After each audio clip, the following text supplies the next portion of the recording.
And with that, we're bringing our attention to Karnataka. Times now brings you a story that is rapidly turning into Karnataka Congress's biggest internal embarrassment since the change of guard in Bengaluru. There's a video that has gone viral that shows the former Chief Minister Siddaramaiah, now a CWC member, publicly rebuking a Congress worker who was seeking a Deputy Chief Minister berth for the former Minister Zamir Ahmed Khan. Now remember, Zamir Ahmed Khan was once known to be a very close aide of Siddaramaiah. So this supporter approached Siddaramaiah and said, you should ask for him to be the Deputy Chief Minister of Karnataka.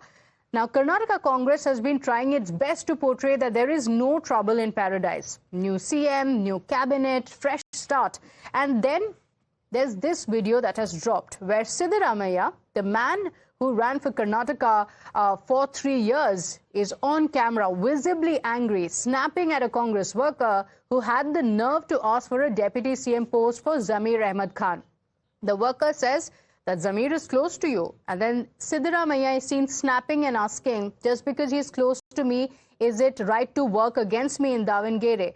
This is what he went on to say. Those 5 words just blew the lid off and confirmed that the Congress leaders have been whispering for months now that some within the party are working against their own candidate in the crucial Davangere South by-poll. Let's go across to my colleague Imran joining us on the broadcast with the details. And Imran, just a few days ago, there was also a viral video of Zamir Ahmed Khan where he was seen speaking and saying that the Muslim leaders should work against the Congress party. And back then, it was just a viral video. But it clearly looks like it has rattled some within the Congress party, including Siddaramaiah. What is this divide all about?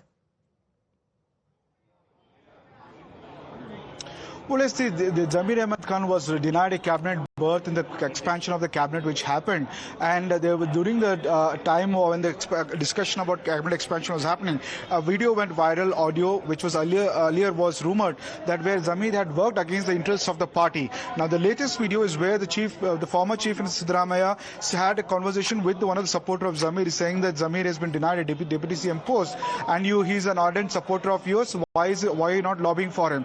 To which Siddaramaiah says that he worked against me in Davangere, and that conversation between him and the party workers, also a follower of Zamir, has gone viral, and also a lot of within the minority community has questioned former Chief Minister Siddaramaiah over this issue. So there is the video which this whole controversy about, where Siddaramaiah says that in Davangere he allegedly worked against the party candidate and for the SDPI. There was earlier alleged audio of Zamir talking to the Minority Development Corporation's district president over this issue, and which had gone viral.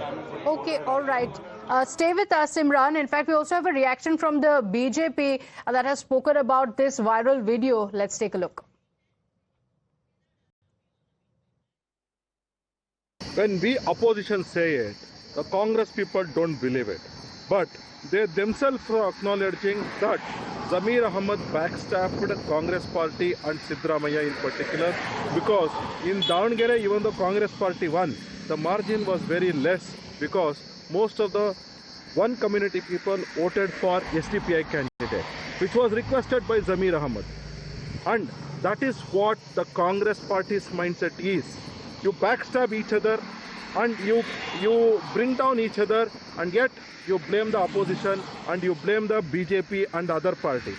We request Congress party to introspect and relook into their own leaders and their own thought processes, why they always lose elections. And there's more trouble within Karnataka. Supporters of a Congress MLA, Prasad Abhaya, are staging a protest in front of the Tehsildar's office in Hubballi, demanding a ministerial berth for him. So, Imran, no end to the cabinet berth trouble because these protests and these demands continue to come in.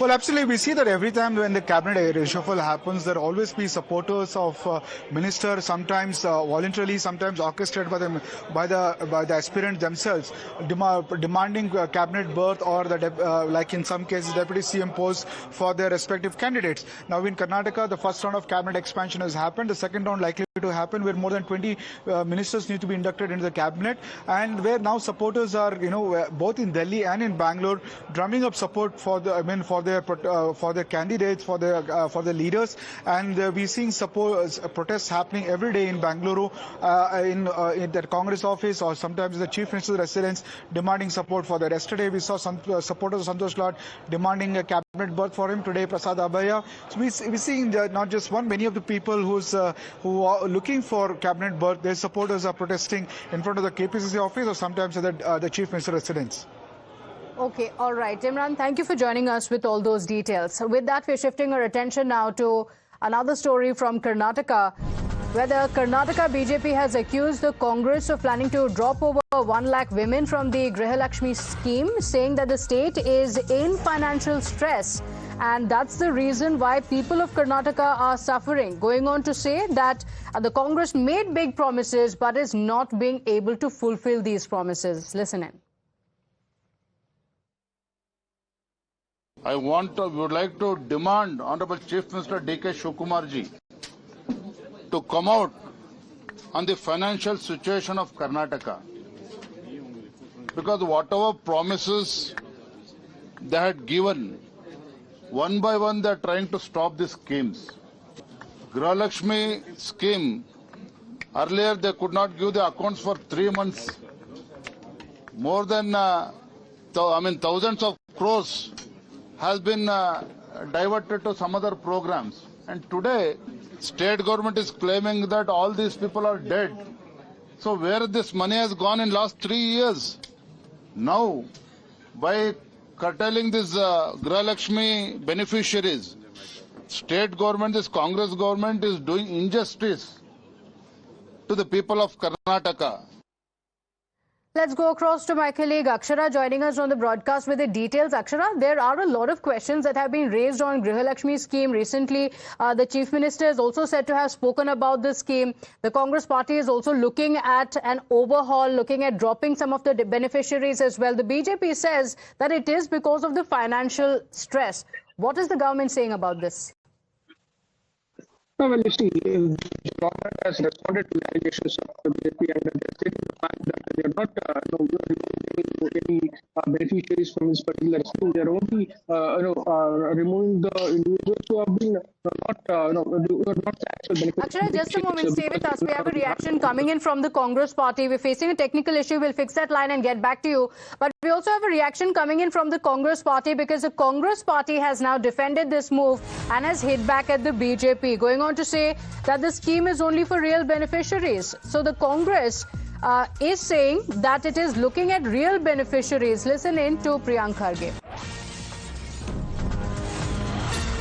We have not removed anybody. See, who is eligible, we have to give. It's taxpayers' money.